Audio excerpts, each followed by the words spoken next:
Hey, it's your buddy Peace and Harmony with you here today, focusing in on the covert narcissist and covert psychopath's initial love bombing, beginning of the relationship, that sort of evolution and the dynamics therein. The narcissist and psychopath, they operate essentially by the heightened and inflated sense of self-importance, superiority, and that they have special qualities, talents, admirable qualities that they set forth in terms of their persona to you, and in terms of how they want you to view them. So it's a crafted sort of heightened sense of superiority or their talent, where they feel that they really deserve special attention, and then that you are specifically and specially selected to be in association with them. So in essence, they try to promote a feeling of, you should be so honored to be able to bask in my light. You should be so honored that I have selected you. Rather than them, giving you credibility just for the person that you are, the special person that you are, they completely, refuse to give people really a experience of self-worth. They do this as part of their manipulation tactic as well, because they're really only able to put them and set themselves forth as the only one worthwhile of attending to, the only one worthwhile of supporting. They're not able to see the bigger picture. They're very narrow-minded when you actually think about it, when they feel that they are this superior person, and really that there's no one else who can compare to them.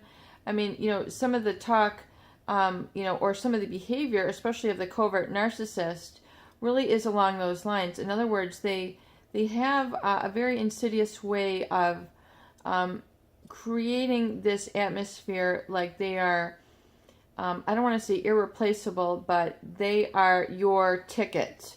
They are,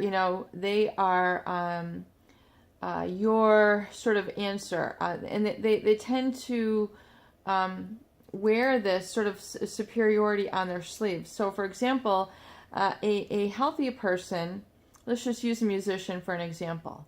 A healthy musician would be like, oh my God, I've studied this and I've studied this artist, and I've practiced here and I've practiced there, and I really admire, this and this person's musical ability and their talents, and, they're able to give credit where credit is due. They're able to, realize that a culmination of their talents is based on a number of different factors and hard work. And yes, they might have natural talent, and even what I want to say is a prodigy. They might even be a musical prodigy, or have a prodigious way of, a really remarkable talent, which they have developed and is unique within their person.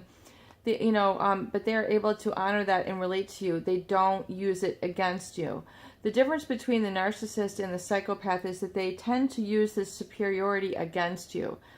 They tend to treat you as if you are separate, as if you do not possess qualities, admirable achievements and opinions and values of your own. In other words, you really, cannot compare with them in any way, shape, or form, but yet that you should be, honored to be basking in their presence.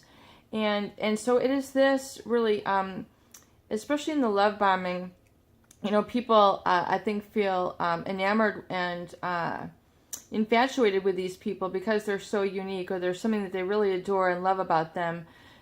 Perhaps the way that they treat them, or how they live their life, or things of that nature, is really unique to each person. But realize that you also have wonderful and unique, admirable, and are just as gifted in your own unique ways that you bring to the relationship. But the narcissist or psychopath does not want to reflect these, because it would keep a level playing field. It would keep the give and take, which is part of a healthy relationship, and these people are not healthy. So there's a pathology there, and I do feel like I need to keep repeating that. There's a pathology there. It's a pathology that gets more pronounced and worse with time. So, realize that the gap, the rift is going to be, increased, and they will not be able to acknowledge and embrace you for the person that you are on that level. And that's truly the experience that you need in life. As much as you might be resistant to it, as much as you want to deny it, that really is going to be the seat of your moving forward and your healing. When you really begin to embrace that you are just as special, you are just as wonderful, and you are just as talented in your own unique, loving, caring, nurturing way. You have your own gifts. It could be in cooking, sewing, painting, music, photography, art, your interpersonal abilities, your intrapersonal abilities. So interpersonal meaning, you have a great way with people. Intrapersonal meaning you have a great way with understanding the unique human condition. You can be wonderful with nature, animals, gardening, cooking. You have your own unique gifts and talents, and to minimize these is really the tactic employ of the narcissist. So in minimizing that, they're able to keep control over you and keep you in a less than, inferior position, which is not true. They want to cultivate that, though. They want to groom you to feel that you're less than, so that you'll remain disempowered and constantly there and ready at their supply. So please be aware of this. Please do not get sucked into these dynamics with a pathological person. Be bold enough, be courageous enough to identify it for what it is, accept it for what it is, and then really utilize the empowerment tools that we discuss here on this channel to move forward and become and live your greatest destiny, your greatest happiness, and surprise yourself with how amazing a person you are and all you can accomplish and create in life, and even create new relationships that are even much more fulfilling, enjoyable, and passionate than the narcissistic or psychopathic relationship that you were violated in. Peace and harmony with you here today. I hope these videos do help. Please share and please subscribe for more great tools, videos, discussion, and support.